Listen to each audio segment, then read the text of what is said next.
Olá, estamos aqui de volta no nosso momento da educação especial, na perspectiva da educação inclusiva.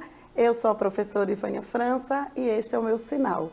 Estamos com o intérprete de Libras, Brielle.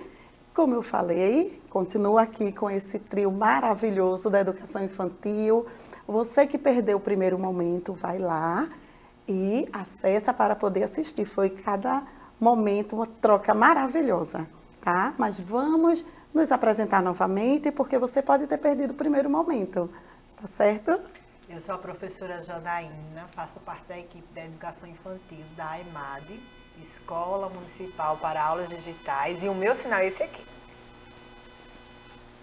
Eu sou o professor Plínio Maciel, faço parte também da EMAD, colega da professora Janaína, da turma da Educação Infantil, e esse é o meu sinal. E eu sou a professora Emília, também faço parte da equipe da Educação Infantil da EMAD e este é o meu sinal. Então, vamos falar hoje um pouquinho sobre os aspectos para a construção de uma aula digital. Porque chegamos aqui, passamos pelo chão da escola, continuamos, porque temos algumas vivências lá, tá?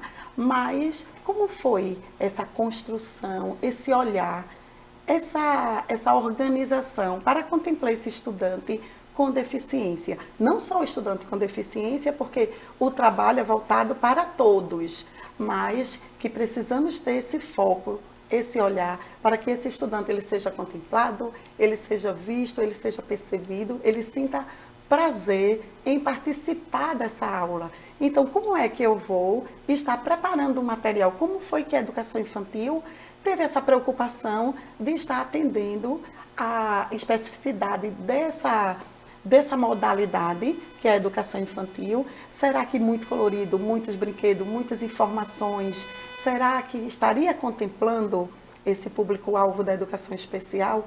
Ou eles tiveram um cuidado a mais? Porque está aqui, porque no outro momento Emília trouxe que estamos trabalhando para todos da rede. Quando estamos no chão da escola, temos aquela nossa sala de aula, o trabalho é específico para ali, aquele estudante você conhece o estudante, você conhece a família, o engajamento da família faz toda a diferença, como você pôde perceber na fala de Plínio no nosso momento anterior. Então, e aí nós vamos nos ajustando e vamos, cada dia é um desafio.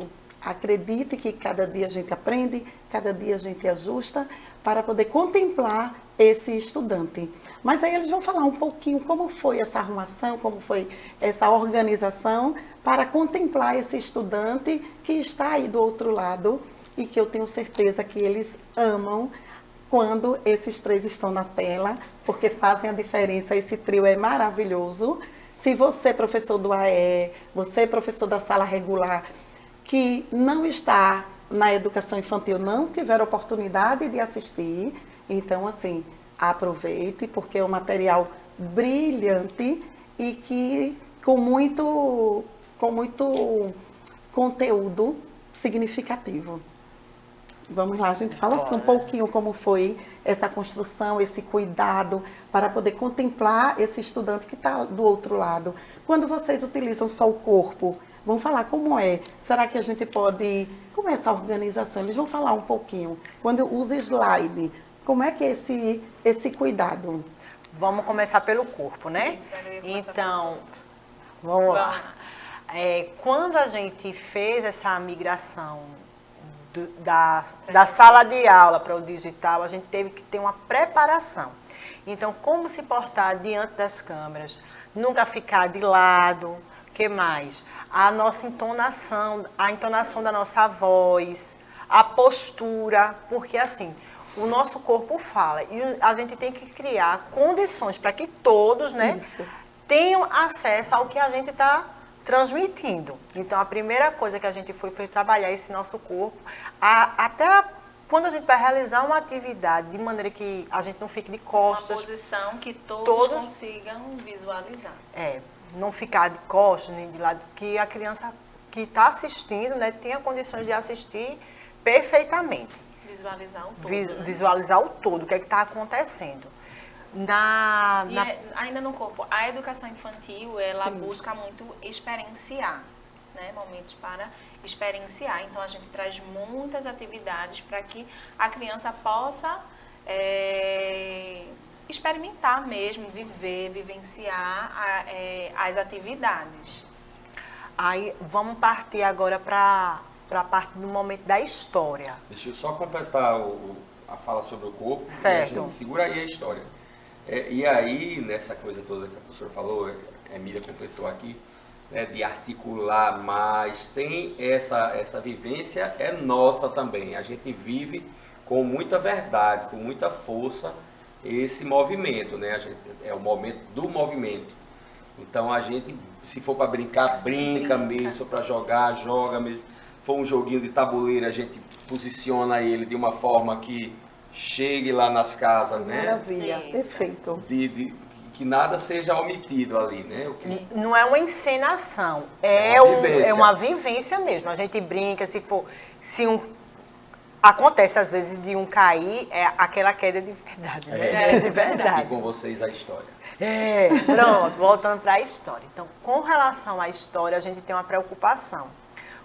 Porque tem duas situações. Quando a história tem elementos cênicos, que são peças, e tem a história quando ela é contada através de recurso digital. recurso digital. Então, com recursos cênicos, a gente pouquíssimas histórias a gente conta com objetos pequenos. Então, a gente tenta sempre trazer objetos que seja de fácil visualização. Como é que eu posso dizer? Quando a gente vai colocar os objetos, colocar numa Fica posição, espelhado, né? que não fique espelhado, que os elementos que se tiver sobre algo não agrida os olhos, como é que eu posso dizer? Não canse, né? Não canse luminosidade. a visão. Quando já os recursos são digitais, a gente tem que ter uma preocupação com relação à letra, o que mais? O tamanho, a imagem. A localização dessa imagem, onde a gente vai colocar, porque tem a parte do intérprete, né? Isso. Para a gente não atrapalhar também. Perceba que essa fala, ele está sempre contemplando o nosso público-alvo. E, com certeza, todos saem ganhando com isso. Porque não é só o estudante com deficiência que ele é contemplado com esses cuidados, com esse olhar, com esse... Não é isso?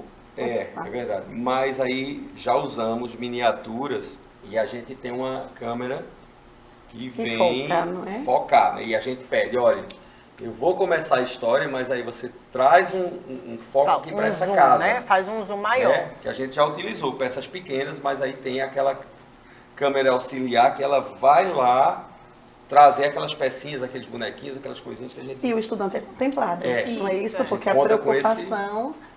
Exatamente. Foco. Outra coisa que eu queria até agradecer a Vânia e as meninas da educação especial é que elas também têm um cuidado bem apuradozinho para ver o que é que está acontecendo e se a gente também não está errando, né? Porque a gente também é passível de erro. Então elas vão lá... Às vezes vão sempre lá, dão uma dica pra E gente. eu me lembro uma vez que teve uma situação de que eu coloquei um fundo numa imagem que era muito cheio era com muita informação. Aí a Ivânia falou, Janaína, ó, isso aqui não tá legal. Então sempre ter esse cuidado, né? Tanto aqui no digital quanto na sala de aula mesmo, que a gente tem que ter o cuidado um com o outro. Ó, isso aqui não tá legal para para atender a isso, está prejudicando e tal. Sempre ter esse olhar. As meninas estão sempre apoiando, até nas imagens também, né? Nos recursos digitais, elas estão sempre apoiando. Eu lembro também que quando eu iniciei contando histórias, Vânia também veio, conversou, faz mais a descrição, porque o aluno que o estudante cego, ele vai viver essa história a partir da descrição que você está fazendo dessa história. Então, hoje eu procuro sempre dar a descrição. Então, se é na floresta, eu digo, uma floresta que estava ensolarada, não sei o quê. Eu vou dando toda uma descrição. O interessante é assim, que como a gente veio da sala de aula, às vezes, por exemplo, eu posso ter passado, nunca ter encontrado, ter a experiência de vivenciar com um aluno cego. Então, eu não tenho essa experiência. Então, talvez por mim tenha passado despercebido. Exatamente. e ter trazido para o digital essa... Acho que a gente pense nesse todo, né? nesse todo. E às vezes, lembra que dava medo? Não. E aí, dava um medinho. Lembra que dava medo? E aí, a gente vai conseguir. Mas consegue.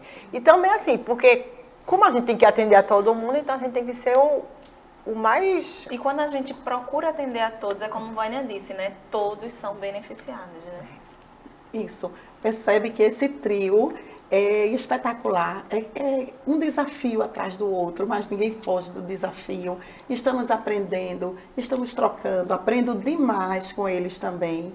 Então, assim, aqui nós estamos com essa interação, com esse engajamento, precisamos contemplar o estudante com deficiência. Ele precisa sentir pertencente da sua sala de aula. Ele também precisa sentir que pertence a essa aula quando estão assistindo eles e ficar, como a Emília disse, chega a me emociono, que a mãe disse que o filho fica lá na maior interação e é a nossa maior felicidade, não é? Quando a gente percebe que está alcançando a família, que a família também traz esse feedback, que é muito importante quando a família fala um pouquinho sobre o seu filho, como auxiliou e ajudou muito no trabalho de Plínio na sala de aula, porque ele já teve aquela dinâmica e inseriu e contextualizou e contemplou todos os estudantes. Então, aquela estudante não só ficou participando de maneira efetiva, com propriedade, com respeito, como todos os outros, ela ficou sendo a queridinha. Talvez você não esteja entendendo essa conversa, porque foi no nosso outro momento. Você vai ter que voltar lá, se você perdeu. Mas, assim, foi um exemplo, assim, brilhante de incluir, de contemplar. E eu acredito que a inclusão é muito, muito legal quando já começa na educação infantil, quando eu falo de escola, mas já deve começar em casa. Porque quando a gente começa a conviver, a gente não precisa incluir. Exato. Não é isso? Já começa a acontecer de maneira muito espontânea. Ninguém é diferente sozinho. Todos nós somos diferentes. Observe aí na tela e perceba que cada um aqui tem o seu jeito de ser, tem o seu tom de voz, tem a maneira de abordar. Tem uma habilidade diferente. Exatamente. Então, com os estudantes, isso não é diferente. E você, professor, mande também as suas contribuições, fale o que é que está dando certo, o que foi que você mais gostou, o que é que a gente deve permanecer focando, o que é que está dando resultado quando você coloca aí na escola, né, gente? Isso é importante. Isso. E conversar com os pais para saber as práticas desses estudantes em casa, né? Na verdade, conhecer esse estudante, né? Porque às vezes o que é que ele gosta, o que é que ele não gosta, o que é que ele precisa desenvolver, né? Ter sempre esse olhar cuidadoso com esse estudante. Porque tudo que eles preparam aqui, que seja de tela, não vai colocar muitas informações, mas quando ele pega o celular, esse estudante, esse tempo de tela ali, o que é que ele está vendo, o que é que ele está se identificando, o que é que está deixando ele tranquilo. Ou agitado. Ou agitado, entende? Então, assim, quando coloca uma apresentação da educação infantil, observe que a alegria, eu tenho certeza disso, porque é tudo feito com muito carinho, com muito respeito, focando, e cada abordagem tem sua intencionalidade, que seja um conto, seja um recorte, seja uma pintura. É tudo amarradinho. Experimentos, também tem experimentos também na educação infantil. As crianças gostam. Exatamente. Agora cada um vai deixar um recadinho aí para você, família, para você, professor, para você, estudante, para poder a gente se despedir, porque o tempo passa muito rápido, gente. É incrível como o tempo passa rápido. Só vai dar para dar os recadinhos e a gente se despedir e ficar sempre aquele gostinho para que eles voltem em outro momento. Vai começar com o professor Plínio. Ele vai começar. Eu vou desejar um ótimo desenvolvimento, né, na escola, na família, para todos os estudantes. Eu quero agradecer esse momento aqui com todos vocês, aprendendo sempre mais. Eu quero agradecer, façam minhas as palavras dos amigos, tá, gente? Eu quero agradecer, obrigada a Vânia também por ter convidado. A vocês. Obrigado, esqueci de agradecer. Então, gente, obrigada por mais um momento da educação especial, na perspectiva da educação inclusiva. Obrigada a vocês, porque aqui é uma correria, mas que bom que eles reservaram um tempinho para vir deixar aqui a sua contribuição, que tenho certeza que foi valiosa. Obrigada e até o nosso próximo momento. Tchau, tchau.